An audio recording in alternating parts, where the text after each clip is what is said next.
morning to all of you. Let's proceed with this lecture. So last class में आपका test paper complete हो गया था. Optics के बारे में बात करें तो रे ऑप्टिक्स आप पढ़ रहे थे. मैं एक बार आपको ब्रशअप करा देता हूँ ताकि आपको रिकॉल हो जाएगा कि आप क्या पढ़ रहे थे एंड जो बचे हुए पॉइंट्स उनको कवर करते हैं. Hopefully things are okay. Sound and screen is there. Now, ray optics में क्या क्या आपने पढ़ा हुआ है? बेसिकली अपने पास दो ही लॉज ये प्रिंसिपल्स या कॉन्सेप्ट्स होते हैं. एक रिफ्लेक्शन होता है जिसमें आपने मिरर्स को देखा था और दूसरा रिफ्रैक्शन है. So these are the two concepts that are used in ray optics. And both the concept you need to understand in detail कि exactly क्या होते हैं, इनके क्या laws होते हैं. As far as laws are concerned, you know कि इनके क्या laws होते हैं और रिफ्रैक्शन में क्या लॉज होता है. यहाँ पर इंसिडेंट और रिफ्लेक्टेड एंगल बराबर होता है, यहाँ पे स्नेल्स लॉ लग रहा होता है. बाकी all the rays has to be in the same plane. Refraction में अपने प्लेन सरफेस से रिफ्रैक्शन पड़ा हुआ था, कर्व सरफेस से, और जब आप लास्ट में पढ़ रहे थे उस समय कर्व सरफेस में लेंस के बारे में पढ़ रहे थे. लेंस के बारे में अगर थोड़ा सा और इलेबोरेट किया जाए तो कुछ ऐसा बोला जा सकता है कि एक ऑप्टिकल मीडियम होता है जो स्फेरिकल सरफेसेस से जनरली ट्रैप्ड रहता है. उसको उसके सेंटर पॉइंट से जाने वाली जिस पर सेंटर लाई कर रहे होते हैं उसको प्रिंसिपल एक्सिस कहते हैं. तो ये मैं थोड़ा सा हाईलाइट कर देता हूँ. नॉमेनक्लेचर, ये प्रिंसिपल एक्सिस होती है. प्रिंसिपल एक्सिस हमेशा कहाँ से पास करेगी? सेंटर पॉइंट से. अगर आपका ये सरफेस 1 है, ये सरफेस 2 है, तो वन सरफेस इस तरह के स्फीयर का पार्ट रहा होगा तो वन सेंटर ऑफ कर्वेचर यहाँ कहीं रहेगा. सेकेंड का सेंटर ऑफ कर्वेचर कभी आपको लिखना पड़े तो आप इधर दिखाओगे, और इसकी ये जो रेडियस होगी ये R1 के बराबर होगी और ये रेडियस होगी वो R2 के बराबर होगी. R1 R2 के साइन को हम लोग साइन कन्वेंशन के अकॉर्डिंग ले लेते हैं. तो ये सेंटर ऑफ कर्वेचर और से रिलेटेड है. और ये जो बीच का पॉइंट है P, इसको ऑप्टिक सेंटर बोलते हैं.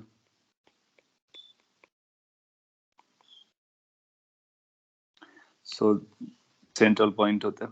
तो आपको कभी भी अगर प्रिंसिपल एक्सिस ड्रॉ करनी पड़े तो आप सेंटर ऑफ कर्वेचर को ज्वाइन करा दीजिए, वही लाइन अपनी प्रिंसिपल एक्सिस हो जाएगी. कई बार क्या होगा कि आपको कंप्लीट लेंस ना देकर के उसका पार्ट दिया होगा तो अपने को सर्च करना पड़ेगा कि प्रिंसिपल एक्सिस कहाँ पर है, तो वो काम आएगा. अपार्ट फ्रॉम दिस कि इनके पास फोकस भी होते हैं. तो फोकस के लिए आप ऐसा बोलते हो कि अगर आपने ऑब्जेक्ट को यहाँ पे रखा, लेट से कहीं भी रख सकते हो आप दोनों साइड में. तो अगर आपने ऑब्जेक्ट को ऐसे लोकेशन पे रखा है कि जहाँ से इंसिडेंट लाइट रेज अगर हमारी इस तरह से जाती हैं और तो रिफ्रैक्टेड ट्वाइस रिफ्रैक्शन के बाद लाइट रेज आपकी parallel to the principal axis हो जाती है.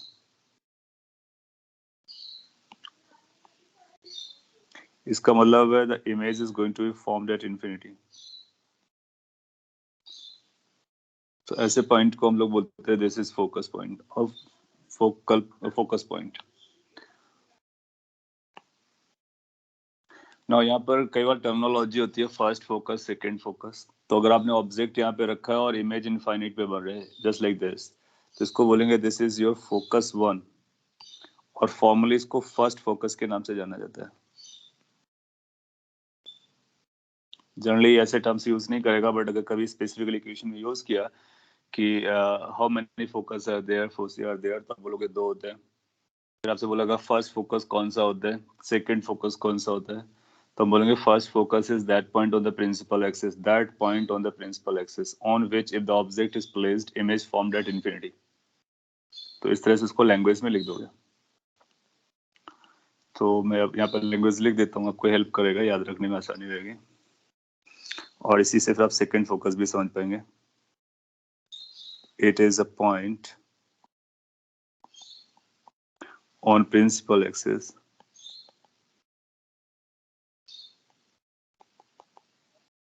where if object is placed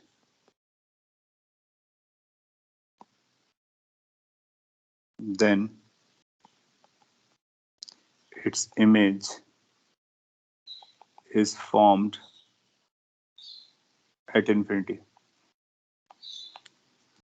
इस डेफिनेशन के हिसाब से हम लोग डिसाइड करते हैं फर्स्ट फोकस कौन सा है. ये इस साइड भी लाई कर सकता है, इस साइड भी लाई कर सकता है, तो लेफ्ट साइड में कहीं भी हो सकता है. बट अगर आपने जहां पर ऑब्जेक्ट लगाया और इमेज आपके इनफाइनाइट पे बना तो उस लोकेशन को हम बोलते हैं फर्स्ट फोकस. एक सेकेंड फोकस भी डिफाइन किया जाता है. मिरर्स में आपने देखा था केवल एक ही फोकस होता है. सेकेंड फोकस कैसे डिफाइन करते हैं? सेम लैंग्वेज को कॉपी पेस्ट मारेंगे और बस ऑब्जेक्ट और इमेज की पोजीशन चेंज कर देंगे. दैट मीन्स इनफाइनाइट पर रखी हुई ऑब्जेक्ट का इमेज किस लोकेशन पे बनता है उसको हम लोग सेकेंड फोकस कहते हैं.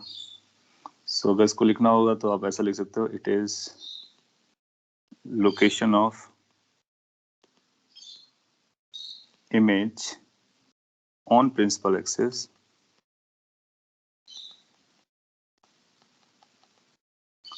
of an object placed at infinity.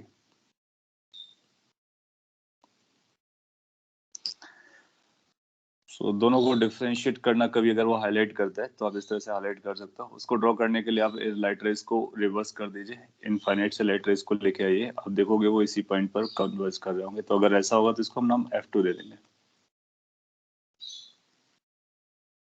Sir yes sir, ये प्रॉपर साइन कन्वेंशन के साथ ही लाइक यहाँ पे इंसिडेंट होगा वो F2 ही होगा या कैसा कुछ नहीं? लेफ्ट वाला F1 रहेगा या राइट वाला? हाँ नहीं, अगर आपको इसको किसी फॉर्मूले में यूज करना है तो अपने को साइन कन्वेंशन लेना पड़ेगा. जैसे इस केस में साइन कन्वेंशन हमारा ये पॉजिटिव चलेगा, राइट, और ये हमारा नेगेटिव हो जाएगा. तो फिर जनरली क्या होता है कि सेकंड फोकस जो होता है उसको अगर हम ड्रॉ करना चाहेंगे तो कैसा दिखेगा. अगर मैं यहाँ पे एक पिक्चर बना देता हूँ, इससे एक और पॉइंट आपको पता चल जाएगा. कई बार ये पूछता है कि हम लोग कौन सा फोकस यूज करते हैं, फर्स्ट वाला या सेकेंड वाला. तो आप आंसर कर पाओगे कि हम कौन सा यूज करते हैं. सपोज के लिए सेकंड के लिए मैं ड्रॉ करता हूँ, तो सेकंड के लिए जनरली क्या होगा, एक तरफ फर्स्ट फोकस रहता है तो दूसरी तरफ सेकंड फोकस होता है, क्योंकि दो होते हैं. एफ डिस्टेंस पर एक इधर मिलेगा, एक इधर मिलेगा. अब किसको फर्स्ट बोलना है किसको सेकंड बोलना है डिपेंड करता है कि आपने किस तरह से उसको डिफाइन किया हुआ है. सपोज कर लीजिए कि हमारी ऑब्जेक्ट इनफाइनाइट पे रखी होती है, तो इनफाइनाइट पे हमने ऑब्जेक्ट रखी है, इनफाइनाइट से लाइट रेज आ रहा है और सिंस ये कन्वर्जिंग लेंस है तो ये कन्वर्ज करके ऐसे दिखाएगा. तो दोनों कॉम्प्लीमेंट्री ड्रॉ कर दिया. तो हम बोलेंगे कि ये जो जहां पर कन्वर्ज हो रहा है ये इमेज फॉर्म कर रहा है, इसलिए F2 है, और ये जो रहा होगा ये F1 रहा होगा. इसके लिए साइन कन्वेंशन अगर आप यूज करोगे तो ये पॉजिटिव होगा या नेगेटिव होगा. सो जो हम लोग यूज करते हैं, जो पॉपुलरली यूज होता है, अगर आपसे फोकस कहता है तो फोकस का मतलब सेकेंड फोकस होता है. जब कभी हम लोग यूज करते हैं कि हम किसी फोकस के बारे में बात कर रहे हैं, किसी लेंस का, that means we are talking about the second focus. आप देखोगे कि इस केस में अगर हम सेकंड फोकस यूज करेंगे तो सेकंड फोकस हमारा कैसा आएगा, ये फोकल लेंथ पॉजिटिव आएगा. अगर हम फर्स्ट फोकस यूज करते तो हमारा फोकल लेंथ नेगेटिव आता है कॉन्वेक्स के लिए, और हम लोग कॉन्वेक्स के लिए F पॉजिटिव यूज करते हैं. सो जो कॉमन लैंग्वेज में फोकस सिंपली बोला जाता है, that means we are talking about the second focus. कोई आपसे चलते फिरते क्वेश्चन पूछ लेता है कि क्या दोनों फोकस अलग अलग होते हैं, तो आप बोलोगे यस. फिर आपसे पूछेगा कौन सा फोकस हम लोग यूज करते हैं, यू से कि हम फॉर्मूले में जो यूज करते हैं वो सेकंड फोकस को यूज करते हैं. तो साइन कन्वेंशन भी चलता है, बिल्कुल चलता है जब कभी को यूज करना होता है और आपके पास दो फोकस होंगे तो आप सेकंड फोकस को कैच कीजिए.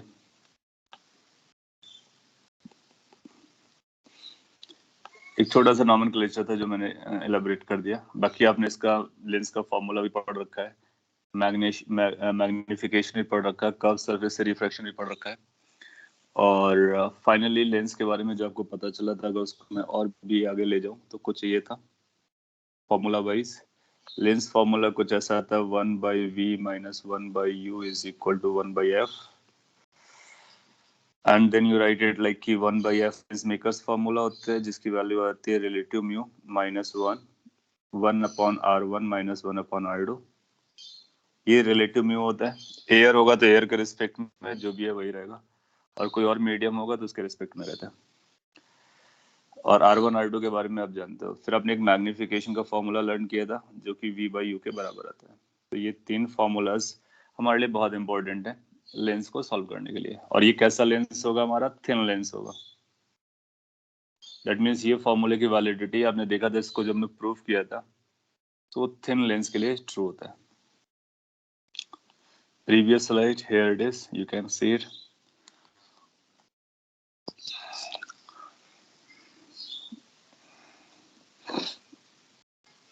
And if you are done with, let me know.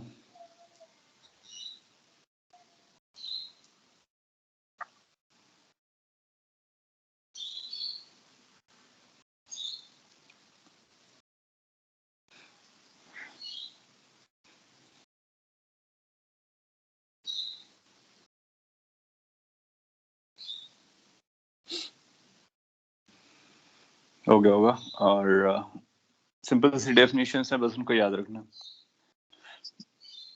Thin lens के बारे में आपने ये यूज कर रखा है और लेंस मेकर का प्रूफ देखा, इसका भी प्रूफ देखा।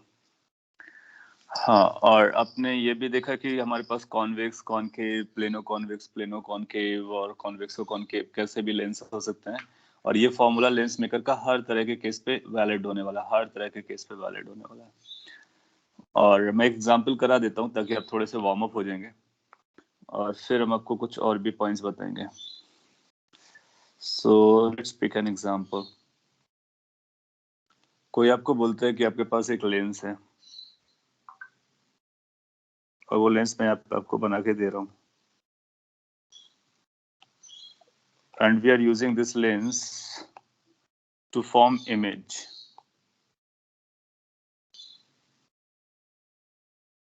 And the object has been placed over here. This is object. So let's have an elongated object upward. This A to B is our object. This is our lens and this is principal axis. इसके inside का refractive index आपको बताया जा रहा है कि वो let's say 3/2 है। ग्लास का रफली 3/2 रहता है। और ये जो डिस्टेंस है, that distance is let's say 80 centimetre. और रेडियस ऑफ कर्वेचर के बारे में नंबर्स दे देते हैं कि इस वाले सरफेस का रेडियस ऑफ कर्वेचर आपको दिया जा रहा है, it has to be larger, right? So it is going to be let's say 40 centimetre. और ये जो दूसरा वाला सरफेस है, इसकी रेडियस ऑफ कर्वेचर आपको 30 सेंटीमीटर दी गई है। और ये जो ऑब्जेक्ट है ये 2 mm हाइट का है। आपसे सिंपल सा क्वेश्चन है, फाइंड हाइट ऑफ इमेज।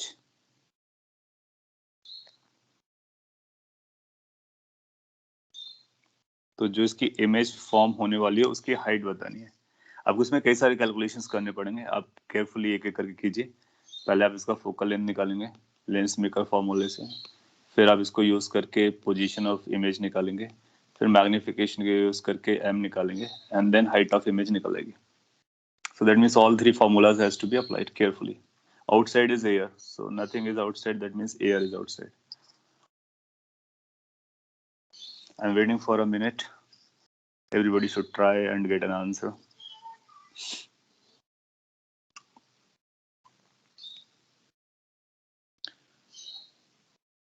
आप फोकल लेंथ का भी आंसर दे सकते हो, वो भी अपने को लगेगा। तो पहला अगर फोकल लेंथ आता है, क्योंकि वो भी अपने आप में चैलेंजिंग है।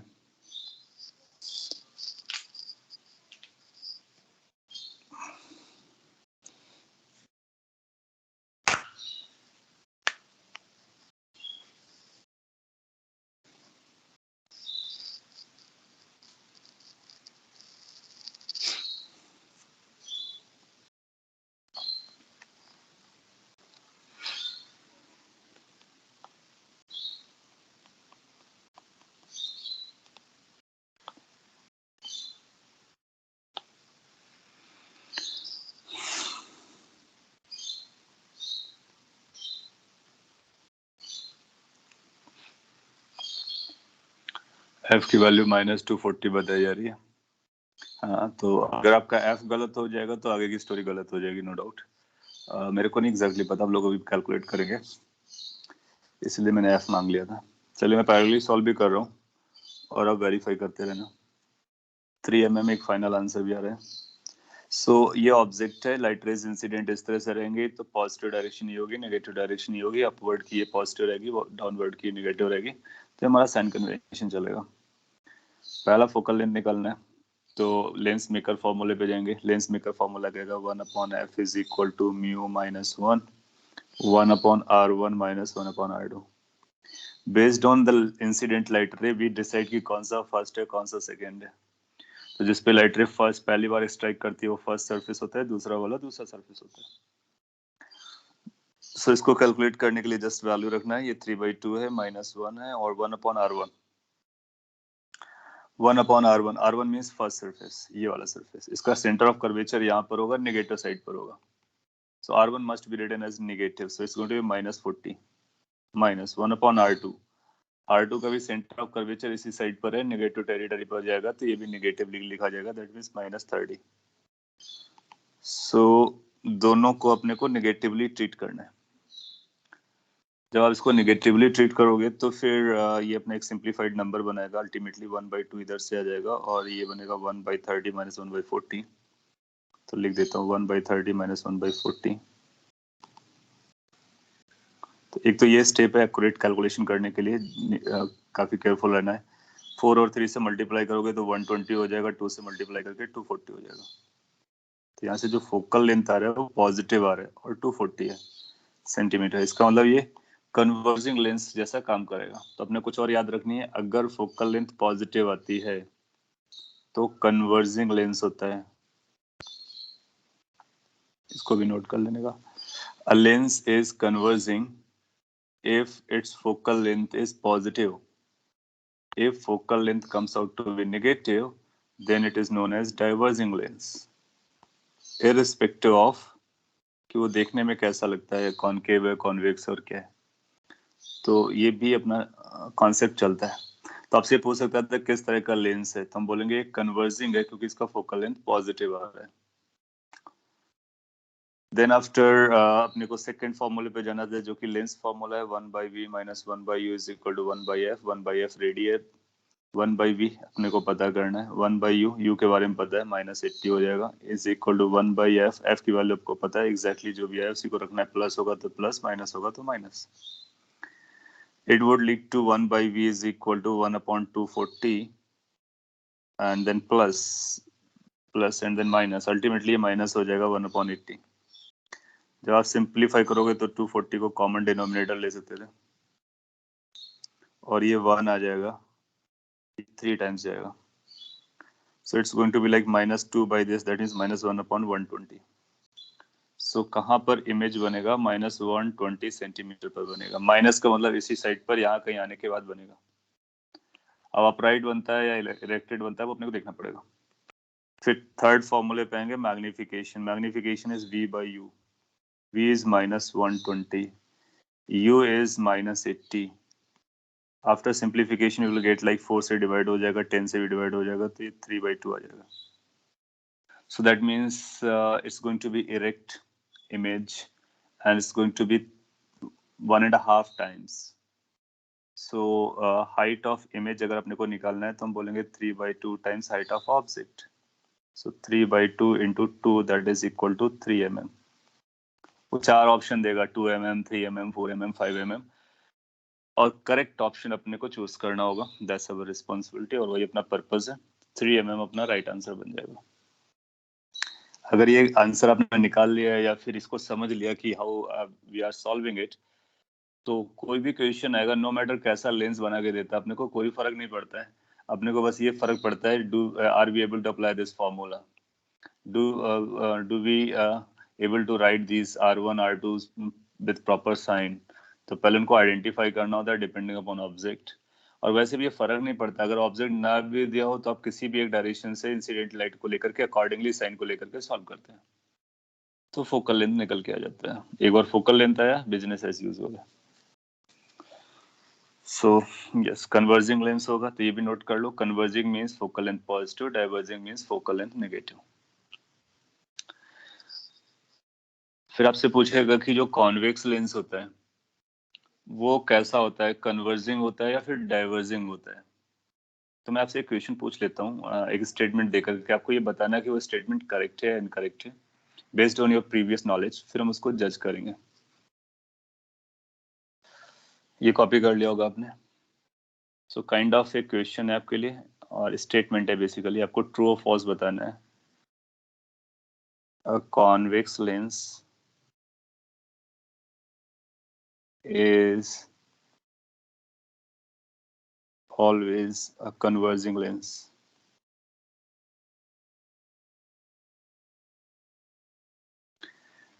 We need to answer whether it's true or false. Basically पहले आपको आंसर करना है, इसके बाद हम लोग इस पे इसको जज करेंगे। सो अपने पास एक कॉन्वेक्स लेंस है, और क्या ये कॉन्वेक्स लेंस हमेशा कन्वर्जिंग लेंस होगा? तो अब देखो, ये स्वीपिंग स्टेटमेंट है, ऑलवेज पूछ रहे हैं। That means there should not be any single case जहां पर ये डाइवर्स करे, तो उसके बेसिस पर अपने को आंसर करना है। तो हम लोग आंसर्स को डिटेल में करते हैं और बहुत कुछ समझते हैं कि किस तरह से कन्वर्जिंग और डाइवर्जिंग चल रहा होता है। लेट्स से कि हमारे पास एक कॉन्वेक्स लेंस है, तो हम लोग सभी जानते हैं कॉन्वेक्स लेंस कुछ ऐसा दिखता है, थोड़ा सा बड़ा दिखा दिया। और रे डायग्राम अगर हम लोग ड्रॉ करेंगे तो क्या होने वाला है या किस तरह से बिहेव करने वाला है उसको समझते हैं। इसका अपना खुद का रिफ्रैक्टिव इंडेक्स होता है, बिल्कुल होता है। आउटसाइड का रिफ्रैक्टिव इंडेक्स मैटर करता है। तो इनिशियली के लिए हम उसको एयर मान लेते हैं। And let's say try to draw a ray diagram, assuming this is object. So एक लाइट रे आपका ऐसा जाएगा, ठीक है। जैसे ये लाइट रे इंटर किया, सरफेस पे आया, तो आपको एक नॉर्मल की तलाश होगी। You will require a normal. So normal आपको कुछ ऐसा जाएगा, isn't it? अगर ये नॉर्मल पहला वाला है तो आप पाओगे कि this will be known as incident angle. In case ये एयर से एंट्री कर रहा है, तो फिर ये डेंसर मीडियम में जा रहा है। Since it is entering into the denser medium, then the law says कि इसको नॉर्मल की तरफ बेंड होना चाहिए। इसका मतलब ये सीधा नहीं जाएगा, ऊपर की तरफ नहीं जाएगा, नीचे की तरफ जाएगा। ये हम लोगों ने बात की भी है। So it has to bend downward towards the principal axis. तो ये प्रिंसिपल एक्सिस के लिए स्लाइटली बेंड करेगा। स्लाइटली मतलब डिपेंडिंग अपॉन कितना रिफ्रैक्टिव इंडेक्स का डिफरेंस जा रहा है। पहला रिफ्रैक्शन हो गया, फिर जब इस बाउंड्री पर आएगा तो आपको एक दूसरे नॉर्मल की तलाश होगी, जो कि यहाँ कहीं से पास कर रहा होगा, N2। इन केस ये सेम बाउंड्री रहा होता तो, या सेम मीडियम रहा होता तो ये ऐसा चला जाता। लेकिन अभी के लिए जो इंसिडेंट एंगल अपने लिए बन रहा है वो नॉर्मल से ये एंगल इंसिडेंट एंगल है, या फिर ऐसा सोचो ये छोटा वाला एंगल है ऐसा। तो नॉर्मल से जो इसका एंगल बनेगा वो कुछ ऐसा बनेगा, ये इंसिडेंट एंगल कहलाएगा, छोटा वाला एंगल। अब आप जब जानते हो एयर पे आते हो तो ये नॉर्मल से दूर दूर जा रहा होता है, तो अपने पास ऑप्शन क्या है? ये सेम डायरेक्शन में जाता है, इधर जाएगा तो टूवर्ड्स नॉर्मल जाएगा, इधर तो नॉर्मल से अवे जाएगा, ये नॉर्मल है। सो अब पाओगे कि ये अगर आप और भी प्रॉपर्ली आप ड्रॉ करोगे तो ये फर्दर बेंड करेगा, हालांकि मैंने ज्यादा बेंडिंग दिखा दिया। सो पॉइंट इज कि आप देखोगे कि अगर एयर आपने यूज किया है आउटसाइड, या फिर आउटसाइड एक ऐसा मीडियम यूज किया है जिसका रिफ्रैक्टिव इंडेक्स, ये रिफ्रैक्टिव इंडेक्स मीडियम का लेस देन लेंस के रिफ्रैक्टिव इंडेक्स है, तो फिर ये सिचुएशन होगी। दैट मीन्स ये पहली बार नीचे की तरफ बेंड करेगा, फिर से नीचे की तरफ बेंड करेगा, तो प्रिंसिपल एक्सिस की तरफ आएगा। तो कोई भी लाइट रे अगर आप देखोगे तो कन्वर्ज होती नजर आएंगी, तो ये कन्वर्जिंग लेंस होता है। लेकिन ये कन्वर्जिंग लेंस तब तक होगा जब तक आउटसाइड मीडियम का रिफ्रैक्टिव इंडेक्स लेंस के मीडियम के रिफ्रैक्टिव इंडेक्स से कम रहेगा। लेकिन अगर ये रिवर्स हो गया होता तो फिर ये इस लाइन से नीचे ना जाकर के ऊपर जा रहा होता, तो लाइट रे ऐसी जाती, फिर दोबारा में और भी बेंड हो जाता, तो फिर ये डाइवर्जिंग बन जाता। सो कन्वर्जिंग और डाइवर्जिंग जो होता है वो फोकल लेंथ से डिसाइड कर सकते हैं, या फिर हम रिफ्रैक्टिव इंडेक्स को देख करके डिसाइड कर सकते हैं। तो ये तो मैंने आपको रे डायग्राम से बताया। फोकल लेंथ वाइज जाएंगे तो अपने पास होता है 1/f is equal to mu divide by mu medium minus 1।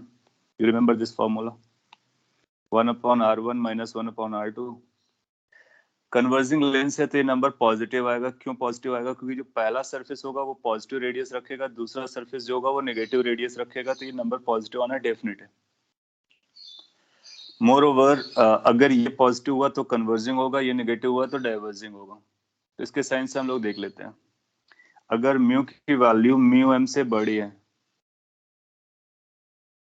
this will imply f positive, that will imply converging. So convex lens हमारा converging lens होता है, तब तक रहता है जब तक outside medium rarer हो और लेंस का मीडियम डेंसर हो। अदरवाइज क्या होगा? Otherwise you can think of, otherwise कुछ ऐसा होगा कि अगर म्यू की वैल्यू म्यू एम से छोटी निकल गई तो ये नंबर लेस देन 1 हो जाएगा, ये 1 है तो ये नंबर नेगेटिव आ जाएगा, और ये पॉजिटिव है तो फोकल लेंथ हमारा नेगेटिव हो जाएगा। तो this will imply focal length is going to be negative, that will imply diverging. तो कॉन्वेक्स लेंस का नेचर हमेशा कन्वर्जिंग होगा ऐसा बिल्कुल नहीं है। ऐसा तभी ट्रू होगा जब रेयर मीडियम में रखा गया होगा। इसको हम लोग ऐसा ही बोल सकते थे, कॉन्वेक्स लेंस का फोकल लेंथ क्या हमेशा पॉजिटिव रहता है? अब बोलोगे नहीं, इसका फोकल लेंथ नेगेटिव भी हो सकता है। So convex lens can have a focal length positive as well as negative, both depending upon outside medium. So इसको हम लोग बोलेंगे दिस इज फॉल्स। हाँ, कौन सा पार्ट एक्सप्लेन करना आप पूछ सकते हो, उसको मैं एक्सप्लेन कर देता हूँ। मैंने इसको दो तरह से बताया, पहले आपको रे डायग्राम दिखाने की कोशिश की और दूसरा मैथमेटिकली बताया। मैथमेटिकली आपको बहुत जल्दी समझ में आ जाएगा क्योंकि ये नंबर पॉजिटिव है और ये नंबर पॉजिटिव नेगेटिव डिपेंड करेगा कि ये वैल्यू कितनी है 1 के रिस्पेक्ट में। सो 1 से कंपेयर कर लोगे और जब कभी फोकल लेंथ पॉजिटिव आएगा तो कन्वर्जिंग है, कन्वर्जिंग होगा तो फोकल लेंथ पॉजिटिव आएगा। दैट मींस ये बोथ वेज ट्रू होता है। और वो रे डायग्राम वाला रे डायग्राम वाले में आपको आप चाहो तो इनको दोनों को अलग अलग करके बना सकते हो, एक ही में दिखना। पहला पार्ट को तो आप इजीली समझ लोगे। जैसे ये लाइट रे ऐसा जा रहा था तो फर्स्ट कॉनकेव सरफेस से, पहले इस सरफेस से कॉन्वेक्स सरफेस जो भी सरफेस है, इस सरफेस से रिफ्रैक्ट करेगा तो आपको नॉर्मल चाहिए होता है और फिर आप उसके बाद लाइट रे को बनाते हो। आप जानते हो कि अगर कोई और मीडियम नहीं आएगा तो लाइट रे हमारा सीधा चला जाएगा जैसा आ रहा था। लेकिन हम जानते हैं रिफ्रैक्शन में ये बेंड होता है, तो बेंड होने के दो ऑप्शन है, या तो अवेदन ये तो या फिर नॉर्मल से अवे जाएगा या फिर नॉर्मल की तरफ जाएगा। तो आप जानते हो जब डेंसर मीडियम होता है तो नॉर्मल की तरफ जाता है, इसका नॉर्मल ये है तो ये टूवर्ड्स नॉर्मल बेंड हो जाएगा। अगर आपको और भी अच्छे से समझाना है तो हम ऐसा अलग से पिक्चर दिखा सकते हैं। अब इस पिक्चर को ध्यान से ऑब्जर्व करो। यहाँ पर अगर आपको ऑब्जेक्ट रहा होता और ये इंसिडेंट लाइट रे है और ये डेंसर मीडियम है तो नॉर्मल आपका ये बनता है, ये इंसिडेंट एंगल है।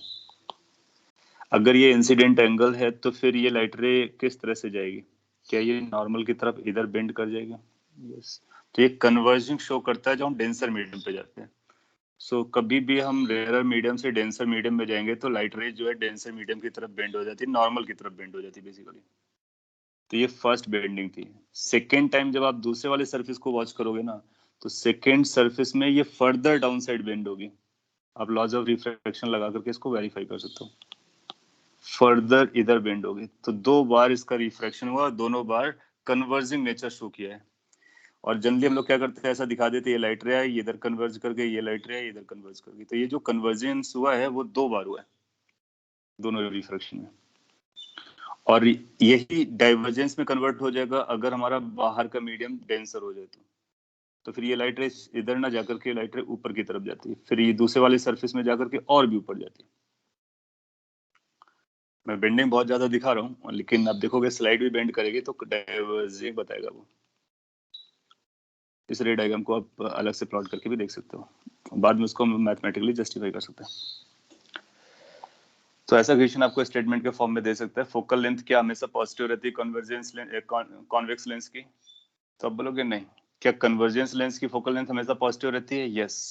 सो converging lens means focal length positive, focal length positive means converging lens. Convex और कॉनकेव वो उसकी ज्योमेट्री पे डिपेंड करते हैं और मीडियम पे ज्योमेट्री पे डिपेंड करते हैं और उनकी वैल्यू पॉजिटिव और नेगेटिव फोकल लेंथ के टर्म में आ सकती है। तो जो आपने 9/10 में याद रखा होगा कि कॉन्वेक्स लेंस की फोकल लेंथ पॉजिटिव होती है। Now you need to be careful कि वो पॉजिटिव तभी होती है जब वो रेयर और मीडियम पे रखा होता है।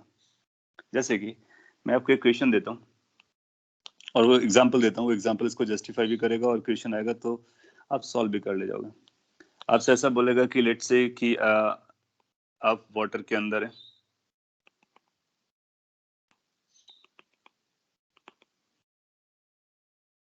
मीडियम बदल दिया उसने, एंड आपसे बोलेगा कि आपके पास एक लेंस है, कॉन्वेक्स लेंस है, इक्वी कॉन्वेक्स लेंस है, और इस लेंस के इनसाइड का जो मटेरियल है उसका रिफ्रैक्टिव इंडेक्स आपको पता है वो लेट्स से म्यू है, और वाटर का रिफ्रैक्टिव इंडेक्स आपको पता है कि इसका जो म्यू होता है वो 4/3 होता है।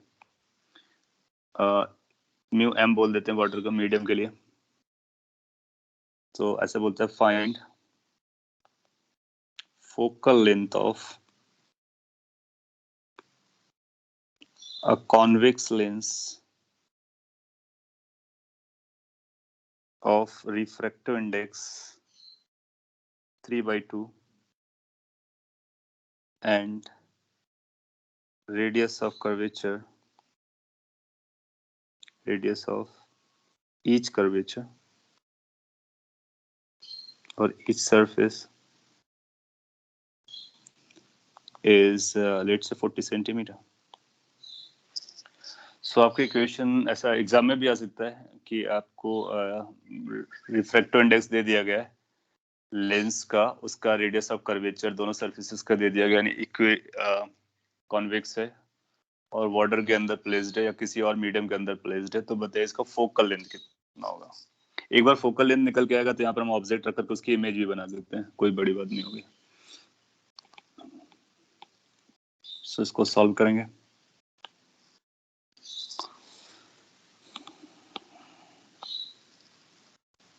तो रेफरेंस के लिए आप ऐसा लाइन वगैरह बना लोगे और एक डायरेक्शन दे दोगे, लेट्स से ये पॉजिटिव डायरेक्शन है, ये नेगेटिव डायरेक्शन है, एज्यूमिंग कि यहाँ कहीं हमारी ऑब्जेक्ट रखी गई थी तो इंसिडेंट लाइट रे वैसा रहा होगा। तो आप देखोगे कि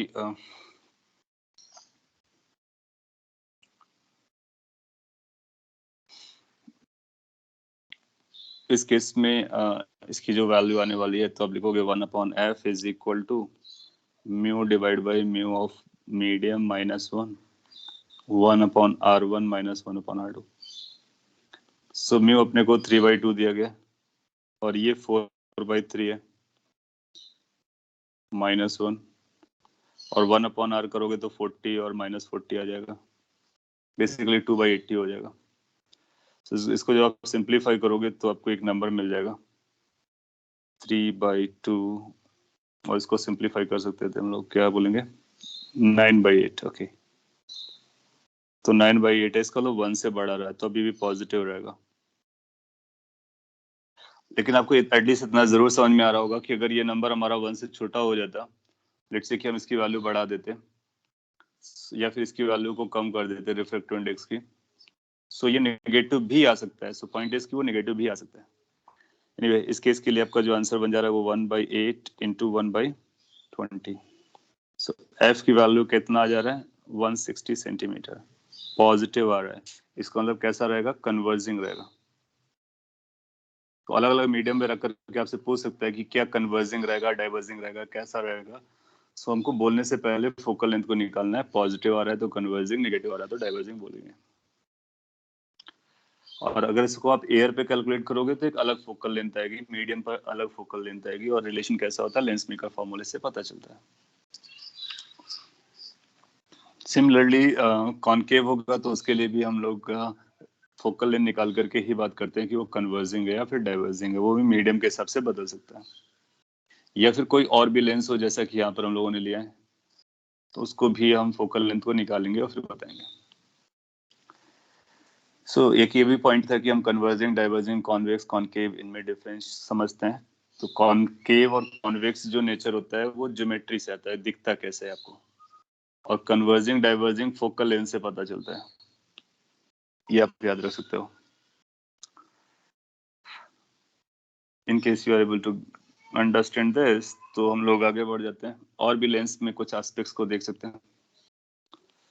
कई बार क्या करेगा कि वो आप, ये एक बार एग्जाम में भी आया हुआ है और आने के आगे भी चांसेस हैं, कई बार क्या करेगा कि एक लेंस लेगा और उसमें अलग अलग रिफ्रैक्टिव इंडेक्स भर देगा। जैसे एक लेंस है और क्वेश्चन कुछ ऐसा बना सकता है कि लेट्स से यहाँ से एक पार्टीशन है, ये एक अलग रिफ्रैक्टिव इंडेक्स है, ये एक अलग मीडियम है, लेट्स से μ1 है और ये μ2 है। μ1 और μ2 आपस में बराबर नहीं है, एंड लेट्स से कि ये इसकी सिमेट्रिकल लाइन से आधा आधा डिवाइडेड है, तो कोई इशू नहीं है। एक पॉइंट ऑब्जेक्ट यहाँ पे रखी गई है, आउटसाइड एयर मान सकते हो आप, तो एज एग्जांपल मैं इसको बना दे रहा हूँ। ऐसा पूछेगा find number of images found by the lens, found by the, कई बार इसको कंपोजिट लेंस बोल सकते हैं या फिर लेंस बोल सकते हैं। कंपोजिट मतलब कई सारे मीडियम से मिलकर बना हुआ, अल्टीमेटली वो अपने लिए एक लेंस है। सो इसकी कितने सारी इमेजेस बनने वाली हैं वो अपने को पता करना है। ऑप्शन में कुछ ऐसा रहेगा कि एक इमेज बनेगी, 2 इमेज बनेगी, 3 इमेजेस बनेगी, या फिर मैनी इमेजेस बनेगी, मोर देन 3।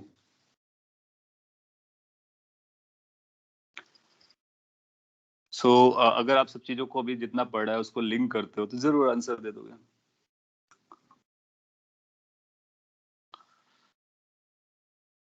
एक आंसर 1 आ रहा है। So how to decide how many images are going to formed. Question ये रेज होता है कि how to decide how many images are going to be formed. So either you can go for the ray diagram way or you can go for the mathematical way. तो आपका answer 1 भी आ रहा है, 2 भी आ रहा है, मोर देन 3 भी आ रहा है। ओके, सो मैथमेटिकली समझते हैं वो भी जमेगा, और रे डायग्राम से समझेंगे तो वो भी जमेगा। दोनों को कंबाइन भी कर सकते हैं। देखो क्या होगा ना, हमारे पास आइडिया क्या है, तो इसका इमेज बनाने के लिए 1/v minus 1/u is equal to 1/f करना होता है। ठीक है, अगर ऐसा हुआ तो इमेज कितनी बनेंगी ये इस बात पर डिपेंड करेगा कि v की कितनी वैल्यूज आएंगी। अगर v की सिंगल वैल्यू आया that means there is one single point और position where the image is going to formed. अगर v के हमारे पास 2 वैल्यूज आते हैं तो हमको पता चलेगा कि 2 इमेजेस होंगी। v की values, number of values of v will decide how many images are going to be. If you are getting this, then v की कितनी वैल्यूज आएंगी इस बात पे डिपेंड करेगा कि इस इक्वेशन में बाकी लोग क्या कह रहे हैं। u जो है वो फिक्स होगा क्योंकि हमारे पास एक ही ऑब्जेक्ट है, मिरर मूव नहीं कर रहा है, तो u फिक्स्ड है और u की वैल्यू 1 है। f के बारे में देखते हैं कितने f की वैल्यूज पॉसिबल हैं, उसके बेसिस पर अगर एक वैल्यू पॉसिबल होगी तो एक आंसर आएगा, 2 वैल्यू पॉसिबल होगी 2 आंसर आएंगे, एंड ऑल दैट। फिर फोकल लेंथ का फॉर्मूला क्या होता है। सो लेंस मेकर को याद करोगे, लेंस मेकर बोलेगा mu minus 1 into 1/r1 minus 1/r2 होता है। अच्छा, r1 r2 तो रेडियस ऑफ कर्वेचर है, तो रेडियस ऑफ कर्वेचर में तो आपने कोई चेंज नहीं किया, तो जो फर्स्ट के लिए यूज हो रहा है वही सेकंड के लिए यूज हो रहा है, तो ये नंबर तो कॉमन रहने वाला है। आप देखोगे कि म्यू बदल रहा है, तो म्यू हमारे पास 2 हैं, एक μ1 है, एक μ2 है।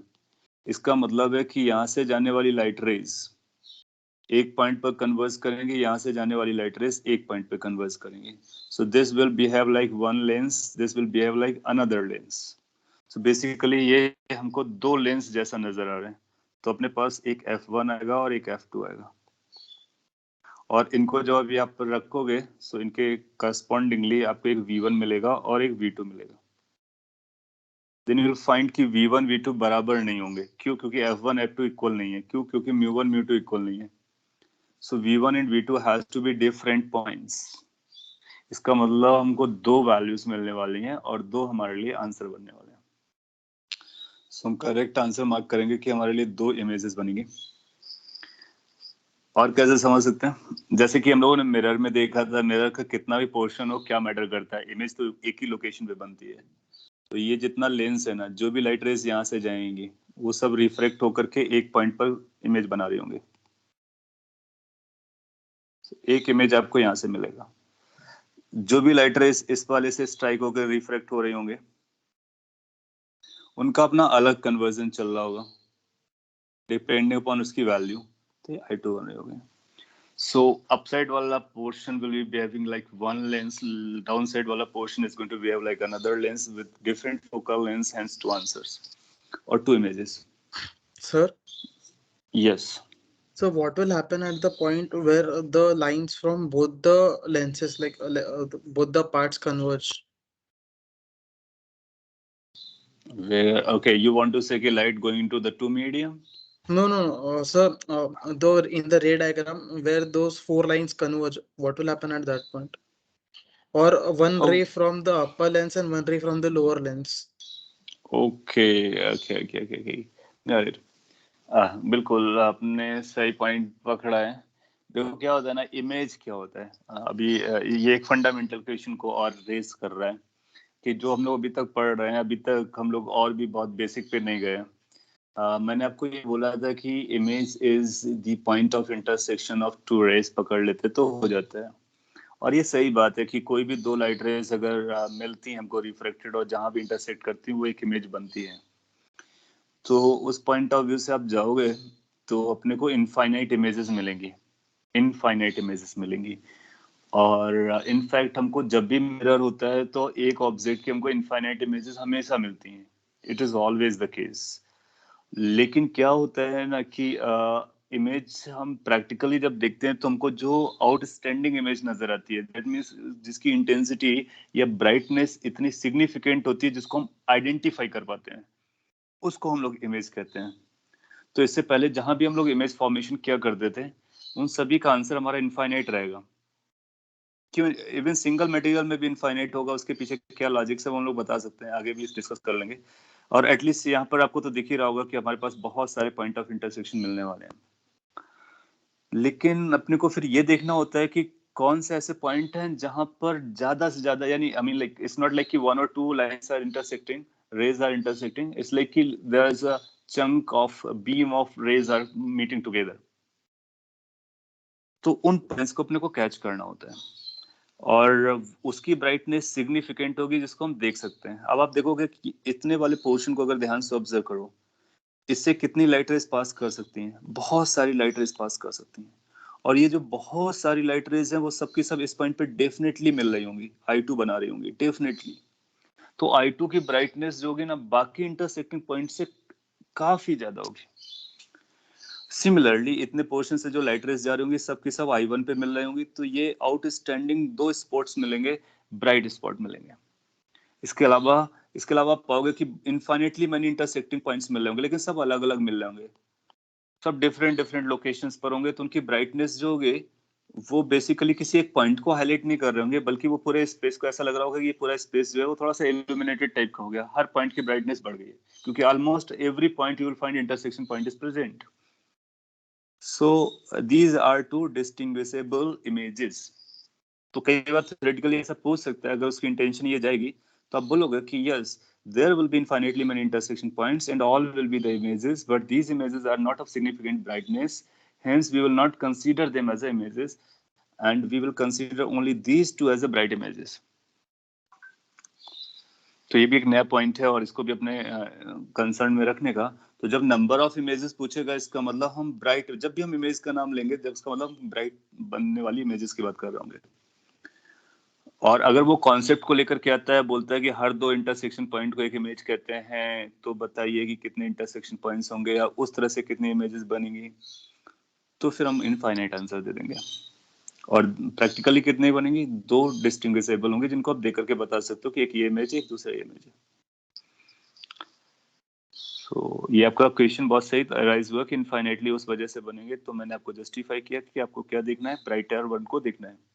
अभी आप आगे देखोगे डिस्पर्जन आएगा, डिस्पर्जन भी बताएगा कि हम एक लाइट लेते हैं और एक ही मिरर लेंस लेते हैं तब भी हमको बहुत सारी इमेजेस मिलती हैं। अगर लेबोरेटरी में भी एक्सपेरिमेंट करोगे तो आपको एक ब्राइट पॉइंट नहीं मिलेगा बल्कि वो डिस्ट्रीब्यूटेड भी मिलेगा। तो कई सारी इमेजेस हर वक्त मिलती हैं बट उनको हम पॉइंट जैसा ट्रीट करते हैं।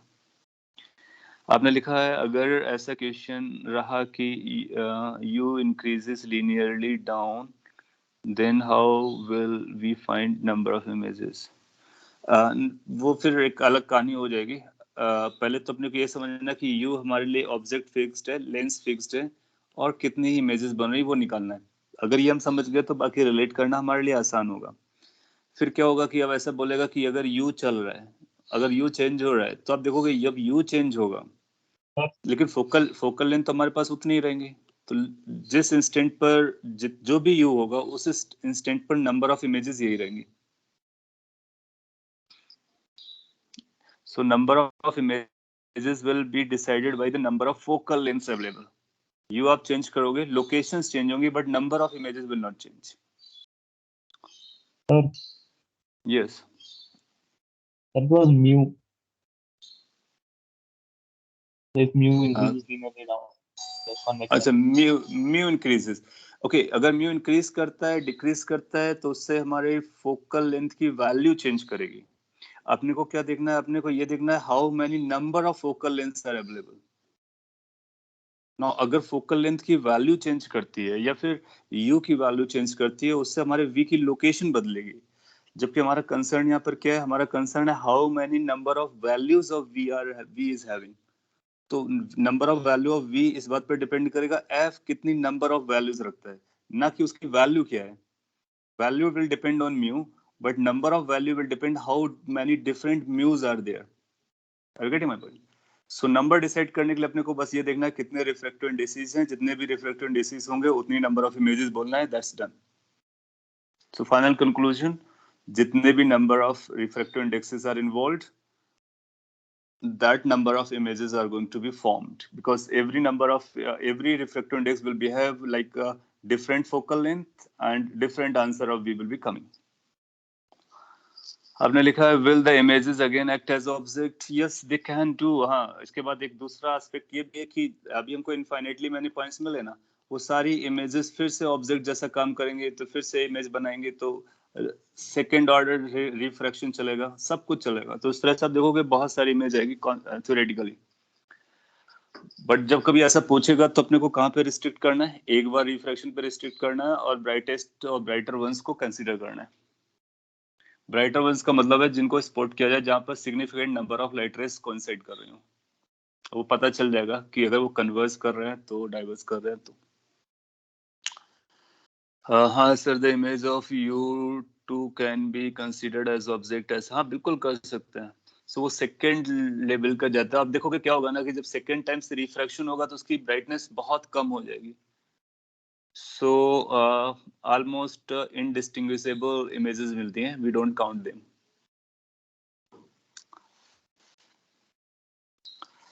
सो एग्जाम में कैसा क्वेश्चन आया था? आईटी के एग्जाम में एंट्रेंस में था. मैं आपको वो क्वेश्चन देता हूँ और आप उसका आंसर करोगे. सेम लॉजिक पर बेस्ड था.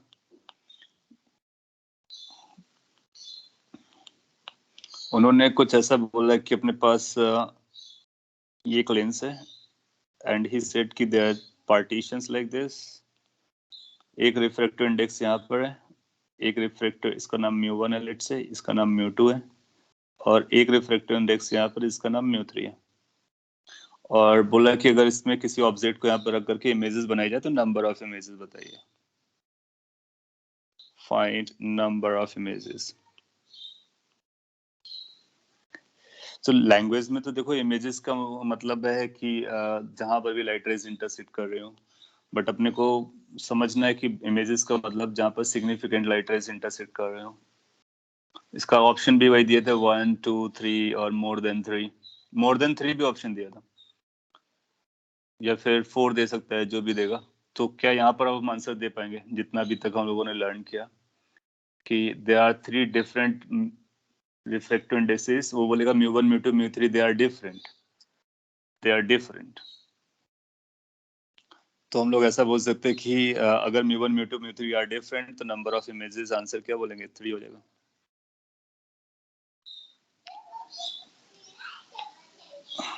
अगर सपोज कली ऐसा बोल लेता है, if mu 1 is equal to mu 3 which is not equal to mu 2, आप क्या आंसर आएगा?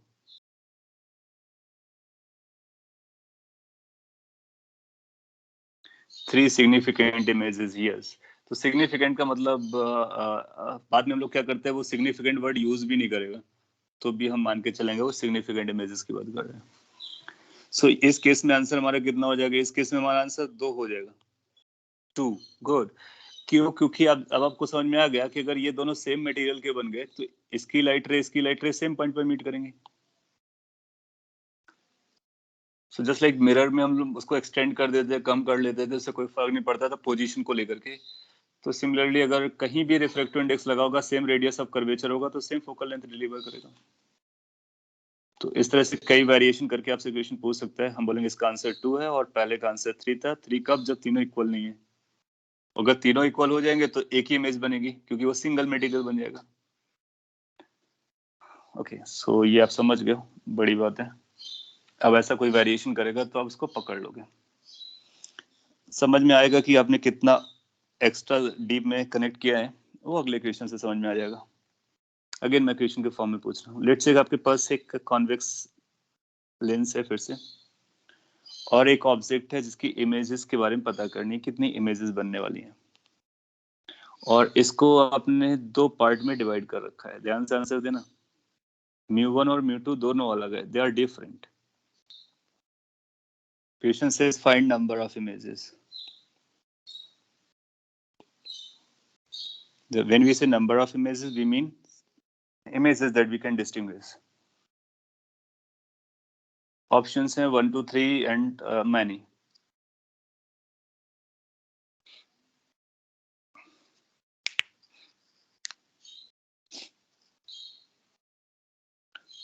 So आप लोगों के आंसर 1 आ रहा है।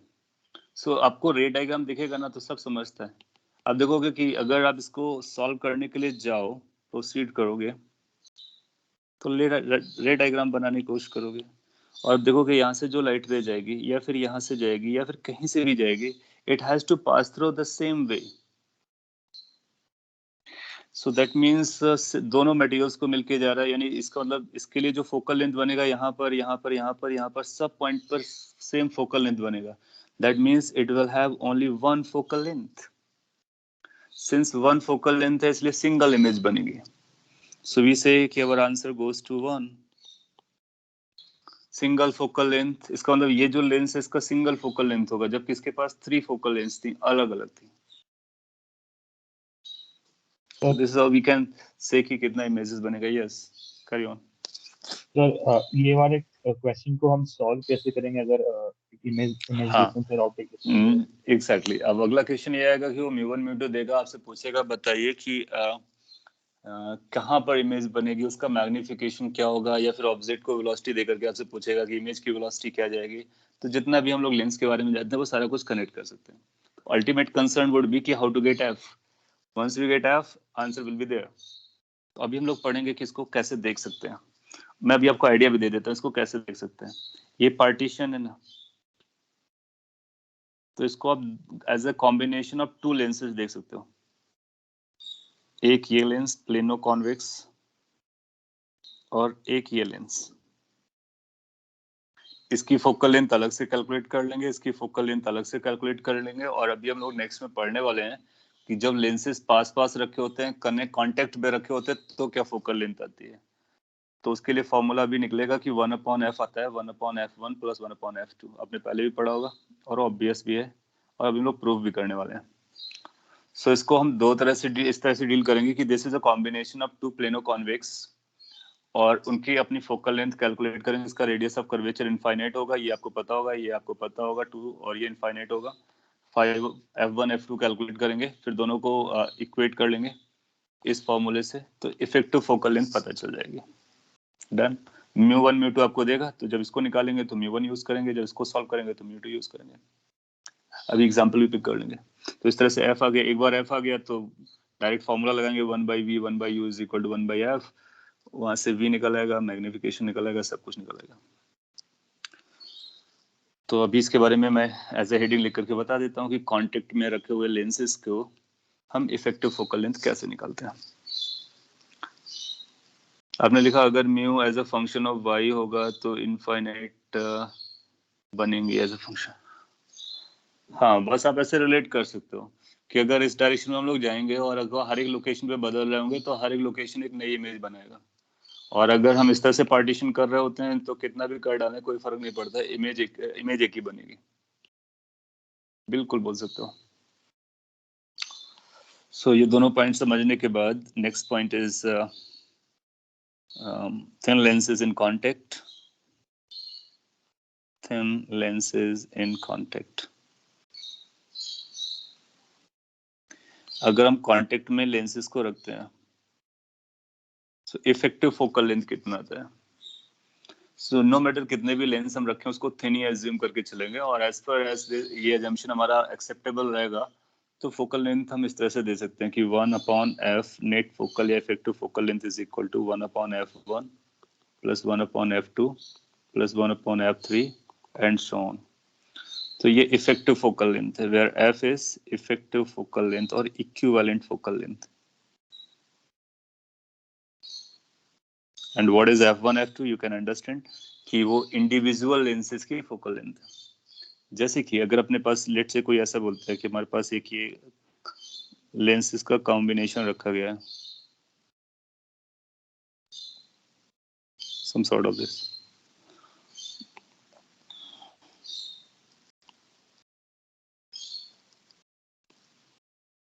बोलेगा ये एक लेंसेज का कॉम्बिनेशन रखा गया है और आपसे बोलेगा कि एक ऑब्जेक्ट रखी गई उसकी इमेज बना के बता दीजिए। तो अपने को क्या करना है, 1/v minus 1/u is equal to 1/f लगाना है। That means we can replace this by single lens. वो कन्वर्जिंग होगा डाइवर्जिंग होगा, कैसा दिखेगा ये कन्वर्जिंग डाइवर्जिंग हम f निकालने के बाद बता लेंगे। तो उसके लिए अपने को करना क्या होगा, अपने को लेंसेस आइडेंटिफाई करना पड़ेगा। तो आपको नजर आ रहा होगा एक पहला जो लेंस है ये वाला कॉनकेव लेंस दिख रहा है, फिर एक दूसरा लेंस है जो कॉन्वेक्स नजर आ रहा है, फिर एक तीसरा लेंस है जो कि फिर से कॉनकेव नजर आ रहा है, फिर एक फोर्थ हो सकता है जो कि कॉनकेव नजर आ रहा है, कॉन्वेक्स नजर आ रहा है, एंड फाइनली कॉनकेव नजर आएगा 5। वो उनके उनके बारे में बताएगा, उनके रेडियस ऑफ कर्वेचर क्या है, और जो कांटेक्ट में है वो सेम रेडियस ऑफ कर्वेचर क्या है, उनके μ1 μ2 μ3 μ4 μ5 के बारे में बताएगा। सभी के f हम कैलकुलेट करेंगे, और हमने सभी के f कैलकुलेट कर लिए तो हम इसको बोलेंगे कि जो 1/f इक्विवेलेंट होगा वो इस वाले फॉर्मूले से गवर्न हो रहा होगा। सो इस तरह से हम अपना आंसर दे सकते हैं, और हम इसको इक्विवेलेंट बोल सकते हैं। This is equivalent to have one lens.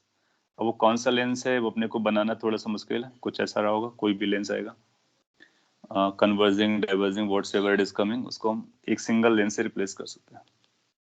ये जो मैंने पिक्चर बनाई है रेक्टेंगल टाइप की वो सिंपली इक्विवेलेंट दिखाने के लिए है। अब ये कॉन्वेक्स भी काम कर सकता है, कॉनकेव जैसा भी काम कर सकता है। आप ऐसा समझ लो पॉजिटिव फोकल लेंथ आती है तो हम इसको कॉन्वेक्स ले लेंगे क्योंकि बाहर एयर है, और नेगेटिव आती है तो कॉनकेव जैसा ले लेंगे क्योंकि बाहर एयर है।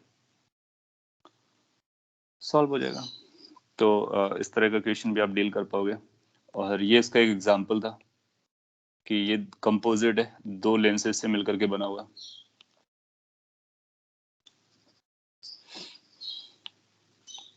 कॉपी कर सकते हो।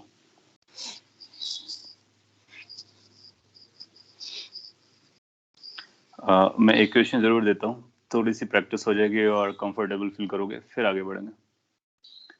सो जब कभी कॉन्टेक्ट लेंसेज गिवन हो तो हम इस तरह से 1/f1 प्लस 1/f2, जैसे कि हम लोग रेजिस्टेंस का इक्विवेलेंट निकालते थे, कैपेसिटेंस का निकालते थे, सिमिलर टाइप का फॉर्मुलेशन चलता है।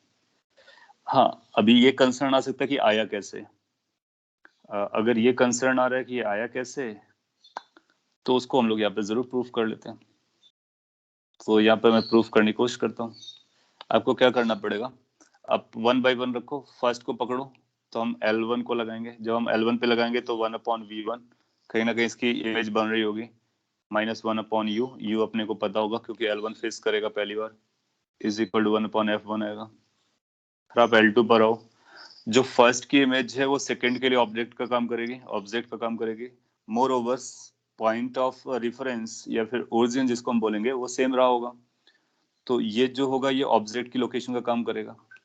तो हम बोलेंगे कि 1 लेट्स से V2 पर बनती है, ऑब्जेक्ट लोकेशन V1 पर थी और ये 1/F2 हो जाएगा। थर्ड लेंस पर आओगे, जब थर्ड पर आओगे तो ये जो इमेज बना हुआ है ये ऑब्जेक्ट का काम करेगा, तो नई लोकेशन V3 मिल जाएगी। V3 और ऑब्जेक्ट हमारा V2 पर था, 1/F3 हो जाएगा। सिंपल है, इसको आप करते चले जाओ, एड अप कर लो। जब आप एड अप करोगे तो आप देखोगे कि ये जो इंटरमीडिएट लोकेशंस आ रही है ना वो कैंसिल आउट हो जाएंगी, और फाइनली क्या मिलेगी लास्ट वाले में 1/v मिलेगी, जो सबसे लास्ट में आ रहा होगा, क्योंकि वो फाइनल इमेज की लोकेशन बताएगा। ये 1/f1 हो जाएगा अगर n नंबर ऑफ हैं तो। इसको आप सिंप्लीफाई करोगे तो आपको मिलेगा 1/ फाइनल वाला v। यहाँ पर ऐसा लिखना चाहिए था कि ये जो फाइनल वाला आएगा इमेज को हम पहले लिखते हैं, तो ये 1/v आएगा, और यहाँ पर 1/3 में v3 था तो ये vn हो जाएगा। और ये इस तरह से काफी टर्म्स आए हुए होंगे बीच में। सो ये बनेगा 1/v minus 1/u, left hand side ये बचेगा, राइट हैंड साइड में 1/f1 plus 1/f2 plus 1/f3 is equal to 1 और 1/fn तक जाएगा। आप इसी को 1/f से रिप्लेस कर ले रहे हो, तो अपना प्रूफ हो गया कि अगर हम 1/v minus 1/u is equal to ये लगाएंगे तो ये नंबर हमारा f के बराबर हो जाएगा, या 1/f के बराबर हो जाएगा। तो this is how we can prove it कि फोकल लेंथ हमारी इस तरह से क्यों चलती है। आपके बोर्ड एग्जाम में पूछ सकते हैं कि प्रूफ कीजिए कि रिजल्टेंट या इफेक्टिव फोकल लेंथ हम इस फॉर्मूले से दे सकते हैं। So you need to take an example और जनरलाइज करके उसको इस तरह से प्रूफ करने का।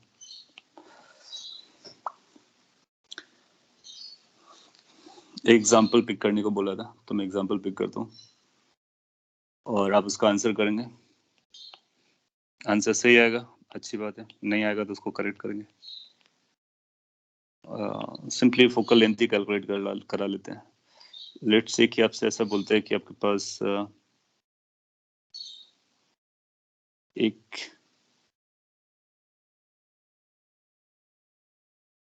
ये लेंस दिया हुआ,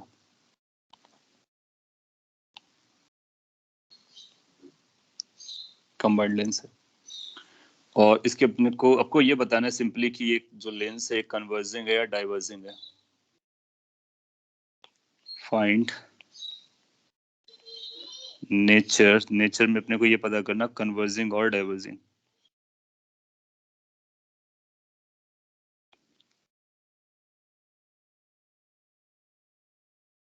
ऑफ गिवन लेंस,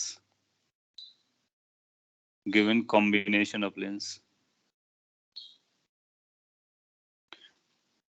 कुछ इनके बारे में इंफॉर्मेशन देनी पड़ेगी तो दे देते हैं। लेट्स से कि इसका जो रिफ्रैक्टिव इंडेक्स है वो μ1 है, इसका जो रिफ्रैक्टिव इंडेक्स है वो μ2 है, और as far as radius of curvatures are concern इसकी वैल्यू लेट्स से 30 सेंटीमीटर है, न्यूमेरिकली कर देते हैं, और इन दोनों की सेम है and that is for 20 centimetre.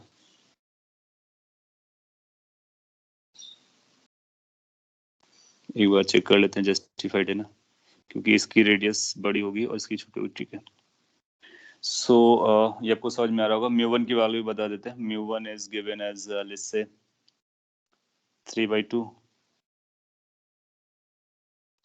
And μ2 is given as 5/2। μ1 भी अपने को गिवन है, μ2 भी गिवन है। अब आपको बताना है कन्वर्जिंग है या डाइवर्जिंग है। बेसिकली अपने को क्या करना है, फोकल लेंथ निकालनी है। जब तक आप फोकल लेंथ ना निकालो उससे पहले कमेंट करोगे तो फिर इश्यू बन सकता है। So find the focal length and आप उसकी न्यूमेरिकल वैल्यू भी बता सकते हो कितनी आ रही है, हम डिसाइड कर लेंगे कन्वर्जिंग और diverging, positive converging negative diverging.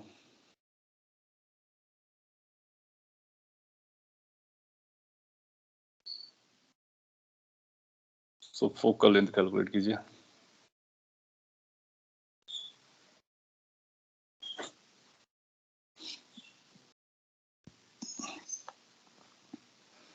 Okay, diverging आप लोग बता रहे हो, गुड। सो ये लेट से इसको हम लोग ऐसा कॉम्बिनेशन मानेंगे कि अपने पास दो लेंस है, एक तो ये लेंस है,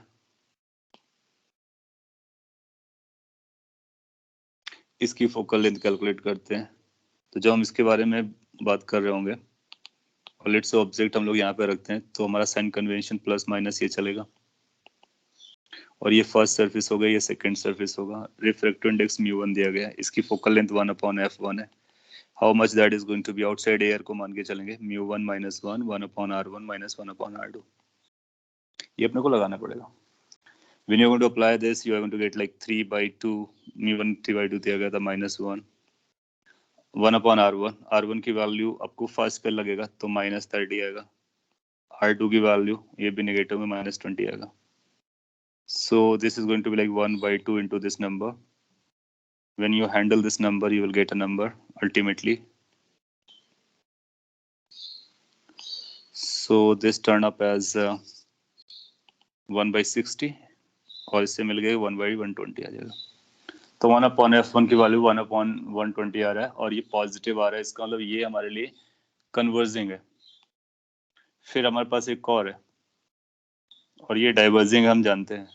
तो अपने को देखना है कि इन दोनों में डोमिनेट कौन करेगा. तो इसके लिए भी आप बोलोगे ये पॉजिटिव है और ये नेगेटिव है.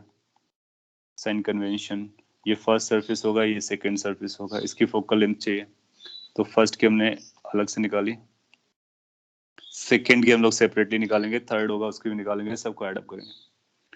सो it's going to like 1/f2 is equal to μ2 - 1 और 1/r1 - 1/r2. So it's going to be like 5/2 - 1 और ये बन जाएगा 2/r. r कितना बोला था? -20. ये भी -20 होगा और ये +20 हो जाएगा. You know that. So that will turn up to what? ये 1/10 बचा हुआ है और इसको जब सिंप्लीफाई करोगे 3/2 बचेगा. So -3/20 आ जाएगा. ऐसा कुछ दिख रहा है. फिर आपको इफेक्टिव फोकल लेंथ चाहिए. Effective focal length, so 1/f must be equal to 1/f1 + 1/f2. Numerically भी पूछ सकता था इफेक्टिव फोकल लेंथ बताइए. सो आप इसको 1/20 लिखेंगे और -3/20 लिखेंगे. कैलकुलेशन प्रॉपर होनी चाहिए. यस, तो इसको आप 6 से मल्टीप्लाई कर दो तो 1 - 18 by 120. सो ये -17/120 आ रहा है. तो फोकल लेंथ हमारा नेगेटिव आया और कितना आया, कितना आएगा वो क्वेश्चन पे डिपेंड करेगा. आगे यूज करना था, कैलकुलेशन आप वेरीफाई कर सकते हैं. सिंस ये नेगेटिव आया तो हम डाइवर्जिंग बोल देंगे. तो आपका डाइवर्जिंग आंसर परफेक्टली करेक्ट है. और रिजल्टेंट फोकल लेंथ कितना होगा, आप इसको कैलकुलेट करोगे, इसको कैलकुलेट करोगे, दोनों को सिंप्लीफाई करोगे, वहां से अपने को आंसर मिल जाएगा. होपफुली ये सेंस कर रहा होगा, सेंस दे रहा होगा और सेंस देना चाहिए आपको. अब यहाँ पर ऑब्जेक्ट रखेगा, उससे इमेज पूछेगा तो आप इस फोकल लेंथ को यूज करो, इमेज बना दो. मैग्निफिकेशन निकालना हो मैग्निफिकेशन निकाल दो और भी आगे कहानी कर सकते हो. सो कॉम्बिनेशन ऑफ लेंसेज को भी हम लोग समझ सकते हैं अगर वो कांटेक्ट पर रखे गए होंगे. तो नॉन कांटेक्ट पर होंगे तो फिर हम फर्स्ट से इमेज बनाएंगे, जहां पर इमेज बनेगी वो सेकंड के लिए ऑब्जेक्ट का काम करेगी, फिर सेकंड उसको यूज करके इमेज बनाएगा, उसके बाद और भी कहानियां करेंगे. तो उसके लिए मैं थोड़ा सा आइडिया दे देता हूँ जो अब में से कुछ लोगों को कंफ्यूजिंग हो सकता है जब क्वेश्चन करेंगे. लेट्स से कि अगर कभी ऐसा आता है कि हमारे पास एक ये लेंस है, मैं आपको जो आपको इशू करने वाला पॉइंट होगा उसके बारे में बता रहा हूँ, और आपको बोलेगा कि आपका ये L1 है, ये L2 है, लेंस 1 लेंस 2 है और ये ऑब्जेक्ट है. तो ये कांटेक्ट में नहीं है तो इसका आप इफेक्टिव फोकल लेंथ नहीं निकालोगे. तो आप क्या करोगे, इसका F1 F2 अलग अलग यूज करोगे. फर्स्ट की अब देखो क्या होगा ना, जब आप इसको सॉल्व कर रहे होगे तो यहाँ से कुछ ऐसी रे डायग्राम जाएंगे, कन्वर्जिंग है तो कुछ ऐसा जाएगा. तो पहली इमेज आपको यहाँ पे मिल सकती है, यहाँ पर मिल जाएगी तो सेकंड इमेज के लिए फिर ये लाइट रेज आगे चले जाएंगे, फिर आपको यहाँ पे सेकंड इमेज बन जाएगी. तो ये जो फर्स्ट इमेज है वो सेकंड लेंस के लिए ऑब्जेक्ट का काम किया हुआ है. इसका साइन कन्वेंशन इसके अकॉर्डिंग चलेगा, इसका साइन कन्वेंशन इसके अकॉर्डिंग चलेगा. यानी L1 और L2 they will have a different calculations, different set of calculations.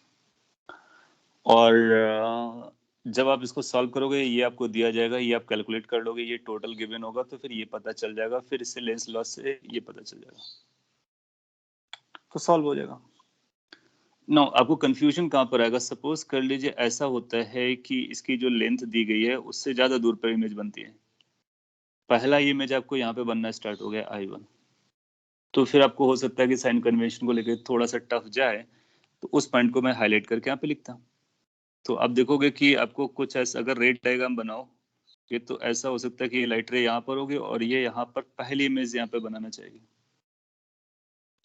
तो हम लोग क्या करेंगे, जब हम फर्स्ट को सॉल्व कर रहे होंगे ना तो सेकंड को हम मानेंगे कि सेकंड है ही नहीं हमारे पास, तो इसकी इमेज को हम यहाँ पे बना देंगे और फिर हमको रियलाइज होगा कि इमेज तो वहाँ पे बन गई। अब ये जो है इसके लिए ऑब्जेक्ट का काम करेगी। तो ऑब्जेक्ट कैसे काम करेगी, तो उसके लिए अपने को क्या समझना है, अपने को ये समझना है कि ये जो इमेज बनी है ना, वो बनने से पहले ये लाइट रे इस पे इंसिडेंट रही होगी, इस वाले लेंस पे। तो बेसिकली या तो हम यहाँ पर ही रिफ्रैक्शन दिखा करके फाइनल बना देते, या फिर हम इसको जब हम ऑब्जेक्ट कंसीडर करेंगे तो इसको वर्चुअल ऑब्जेक्ट कंसीडर करेंगे, वर्चुअल ऑब्जेक्ट फॉर L2। क्यों? क्योंकि यहाँ पर लाइट रेज, इसके देखो इस पर इंसिडेंट लाइट रे क्या है, यहाँ पर यहाँ से लाइट रेज नहीं आएंगी, लाइट रे इस तरह से जा रही हैं। तो जो इंसिडेंट लाइट रेज हैं वो that are this, so that means this will be positive direction, this will be negative direction. इसके लिए ये पॉजिटिव डायरेक्शन होगी, ये नेगेटिव डायरेक्शन होगी। और अब आप देखोगे इसका यू जो मेजर्ड होगा, यू ये आएगा, यू पॉजिटिव डायरेक्शन में मेजर्ड होगा और ये वर्चुअल ऑब्जेक्ट जैसा बिहेव करेगी। सो किसी भी लेंस या मिरर पर हम लोग ये देखते हैं कि जो लाइट रे फॉल कर रही होगी वो कैसे फॉल की है, उसके अकॉर्डिंग हम प्लस माइनस को दिखाते हैं। और अगर हमारा ऑब्जेक्ट इधर बंद होता तो फिर लाइट रे इस तरह से जा रही होती, तब भी ये पॉजिटिव या नेगेटिव होता, उस समय ये ऑब्जेक्ट हमारी रियल रही होती, इस समय ये हमारी वर्चुअल ऑब्जेक्ट हो जाएगी।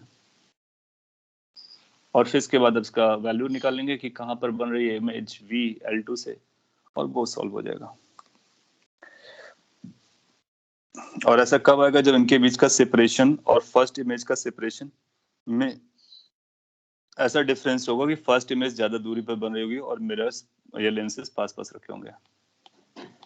पॉइंट समझ में आ गया होगा, अगर नहीं आया तो मैं एग्जांपल भी पिक कर सकता, और आप देखोगे मॉड्यूल या कहीं ना कहीं आपको मिलेगा ऐसे एग्जांपल।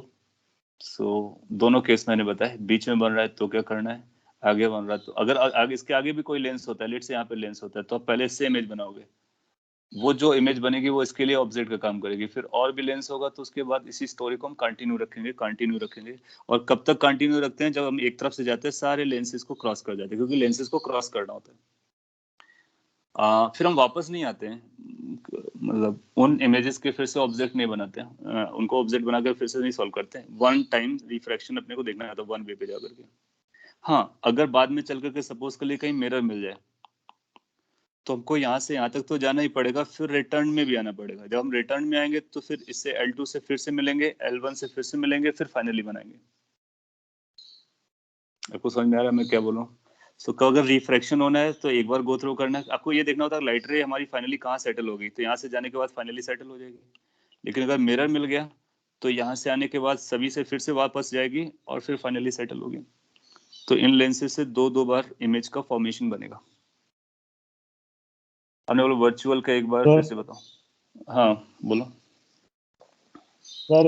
इसके लिए एक फॉर्मूला भी था कि 1/f1 + 1/f2 minus P1 1/f1 f2d। हाँ, दो लेंसेज के लिए हम उसको सिंप्लीफाई कर लेते हैं, और वो कितना होता है उसको हम लोग अभी उसको भी हम लोग सॉल्व करेंगे। और इन केस अगर आपके पास दो से ज्यादा हैं और वो भी है तो अपने को ये जनरल मेथड को यूज करने का। और अगर कभी आपसे डिलीवरेटिव बोलता है कि इसका इफेक्टिव निकालो तो हम निकाल सकते हैं, बिल्कुल निकाल सकते हैं सर। और एक डाउट था कि जो दो लेंसेज है, अगर हमने उसका इक्विवेलेंट निकाला तो उसका अगर हम उसका डिस्टेंस लाइक कौन सा कंसीडर करेंगे, इमेज डिस्टेंस कौन से लेंस से कंसीडर करेंगे एग्जैक्टली। equivalent सो इसीलिए अभी उस वाले जो फॉर्मूले के बारे में हम लोग बात कर रहे हैं, देखो दो केसेस होंगे, या तो कांटेक्ट में होंगे तो कोई परेशानी नहीं, क्योंकि एक पॉइंट है, सारा कुछ हम यहीं से मेजर करते हैं। और जब वो नॉन कांटेक्ट पर होंगे ना, तो नॉन कांटेक्ट पर होंगे तो हम इस तरह से सॉल्व करेंगे, अलग अलग उनको सॉल्व करने वाले हैं। इस सॉल्विंग में अपने को कहीं कोई इशू नहीं बनने वाला, ऐसा इशू नहीं बनने वाला है जिसको हम रिजॉल्व ना कर सकें। और वो जो आप बोल रहे हो कि इसका इक्विवेलेंट निकाल करके उसको कहाँ पे रखना होगा, डेफिनेटली उसके साथ चैलेंजेस रहेंगे, तो उसको हम लोग अलग से जब डेविएशन पढ़ेंगे तब उसको डील कर लेंगे। और अगर कोई आपसे इफेक्टिव फोकल लेंथ पूछता है तभी उसको आपको यूज करना है, लेकिन उसको यूज करके इमेज फॉर्मेशन नहीं करनी है, क्योंकि अगर उसको यूज करके आप इमेज फॉर्मेशन करोगे then you need to have a location, there will be issue of location. So image formation के लिए आप इसको यूज कर सकते हो। आपने बोला कि ये वर्चुअल ऑब्जेक्ट कैसे बनेगा, वो मैंने आपको बताया कि फर्स्ट को जब आप देख रहे होते हो तो आप सेकंड को 1 मिनट के लिए भूल जाओ और फर्स्ट को केवल इमेज बना डालो फर्स्ट की। अब आपको पता चलेगा कि जो सेकंड लेंस था वो तो उसके पाथ पे रखा हुआ था। सिंस वो पाथ पे रखा हुआ था तो ये इमेज बनने से पहले लाइट रेज रिफ्लेक्ट हुई होंगी। इसका मतलब ये जो इमेज बनी होगी वो ये जो इमेज है जो ऑब्जेक्ट का काम करने वाली थी इसके लिए, अब वो अभी भी ऑब्जेक्ट का काम करेगी लेकिन ये उसके लिए रियल नहीं होगी, क्योंकि रियल अगर यहाँ पर रखी होती तो रियल होती, क्योंकि वो लाइट रे इमिट कर रही होती। और हम लोग जानते हैं रियल कब होती है, जहां पर लाइट रेस डाइवर्स हो रहे होते हैं, तो यहाँ पर होती है तो डाइवर्स हो रही होती है। और वैसे भी देखो यहाँ पर लाइट रे कैसी हो रही है, कन्वर्स हो रही है। और as per our definition we know कि जहां पर भी लाइट रेस कन्वर्स होती हैं, अगर उस पॉइंट को अपने को ऑब्जेक्ट बोलना है that must be a virtual. तो ये वर्चुअल ऑब्जेक्ट का एग्जाम्पल है।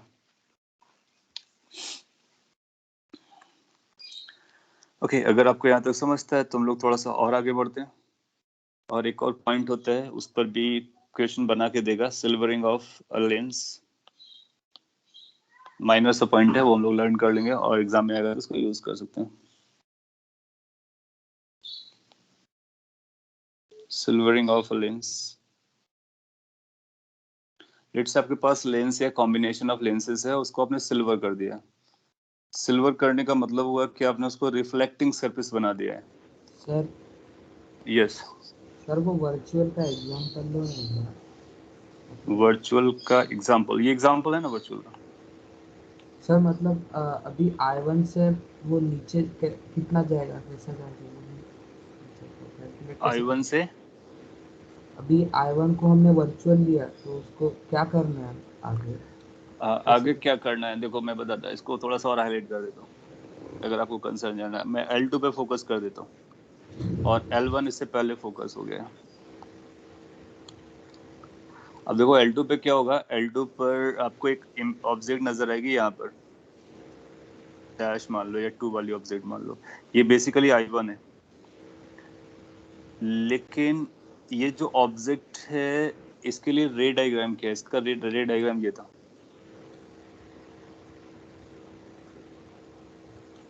तो L2 पर जो इंसिडेंट लाइट रेज हैं they are these,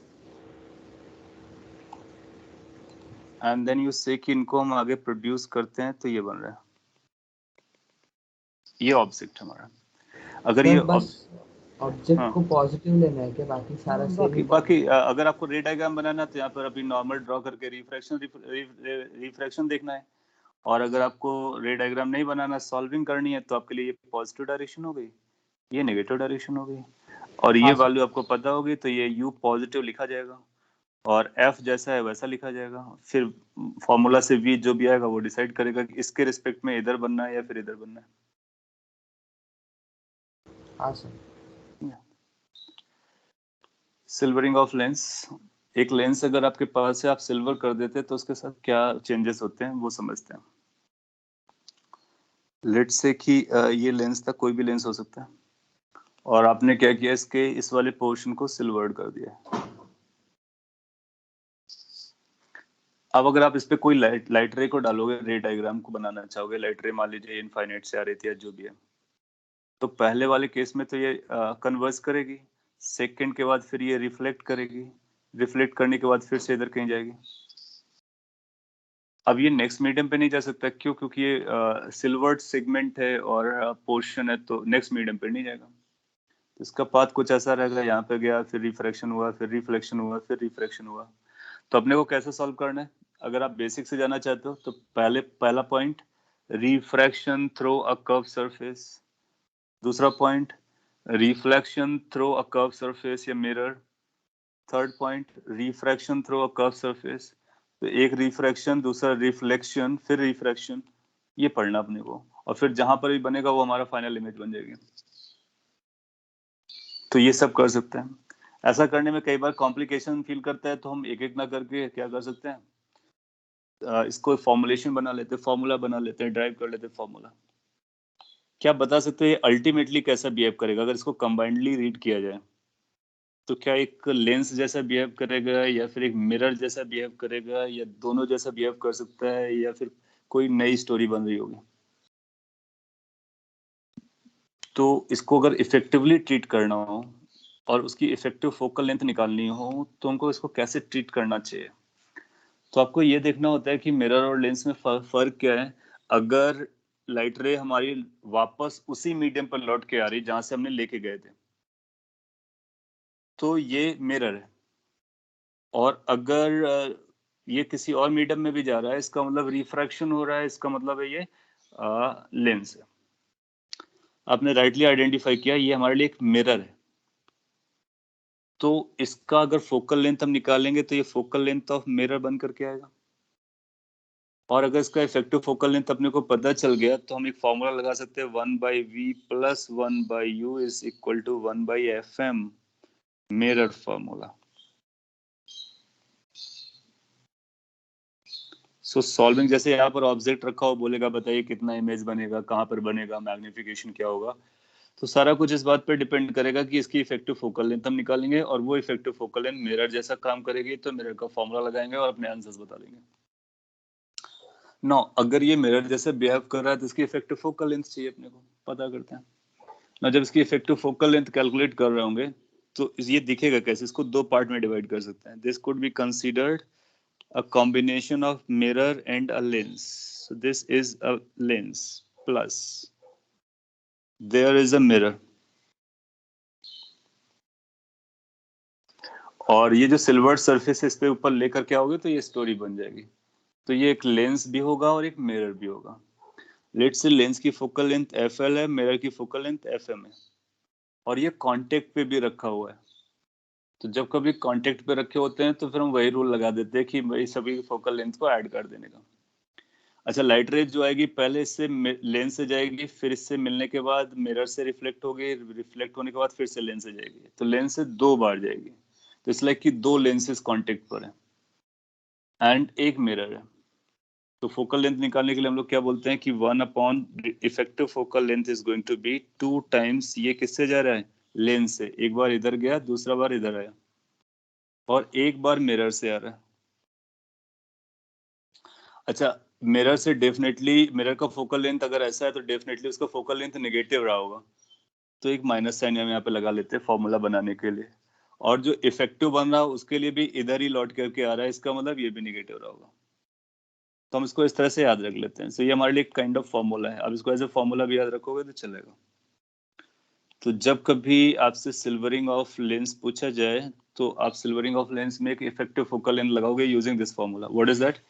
-1/fm is equal to 2/fl minus 1/fm। अब जैसा इसका रेडियस ऑफ कर्वेचर होगा या फिर जो भी साइन फॉर्मूला है उसको हम लोग अप्लाई करने का। जनरली क्या करेगा, वो अपने को यहाँ पे म्यू दे देगा और ये रेडियस R1 R2 दे देगा। तो अगर हमको R1 R2 पता होगा तो हम इसको यूज करके बता सकते हैं कि इसका फोकल लेंथ कितना होगा। और अगर वो R2 है तो ये भी R2 रहा होगा क्योंकि सेम कर्वेचर है।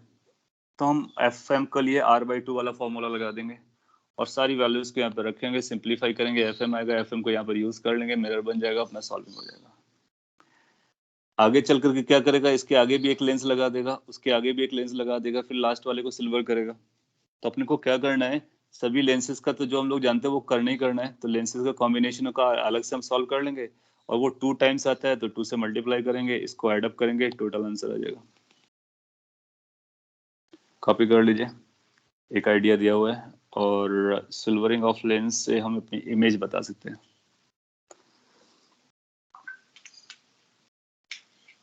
सो सिंस यू आइडेंटिफाइड कि मिरर है तो मिरर जैसा हम लोग बात करने वाले हैं। स्मॉल f जो यूज किए गए हैं वो लेंस और मिरर के लिए आपके सामने लिखा हुआ है। ओके, सो ये हो गया आपके लिए silvering of lens, contact lenses. एक टर्म होता है पावर, उसको हम नेक्स्ट क्लास पे ही बताएंगे। पावर 1/f को बोलते हैं, हालांकि एक लाइन में बोला जा सकता है फिर भी। तो हम लोग नेक्स्ट क्लास में हम पावर के बारे में बात कर लेंगे। और दो लेंसेज दूर दूर होंगे तो इफेक्टिव फोकल लेंथ कैसे बताएंगे, फिर डेविएशन वगैरह जो है और भी उससे एस्पेक्ट है उसके बारे में बात करेंगे। So it will take like 1 more lecture for lens to finish, और उसके कुछ और एग्जांपल कर लेंगे वेरियस केसेस के लिए, जैसे कि लेंस आधा रखा है, आधा कहीं और रखा है तो क्या होता है। एंड देन आफ्टर हम लोग प्रिज्म को पढ़ेंगे। It will take 1 or 2 lecture. फिर optical instruments and then after wave optics. आज के लेक्चर में कोई कंसर्न क्वेरी रहा हो तो आप पूछ सकते हो, अगर आपको सब डाइजेस्ट हो गया है। So we are on the track. Anything, quick question?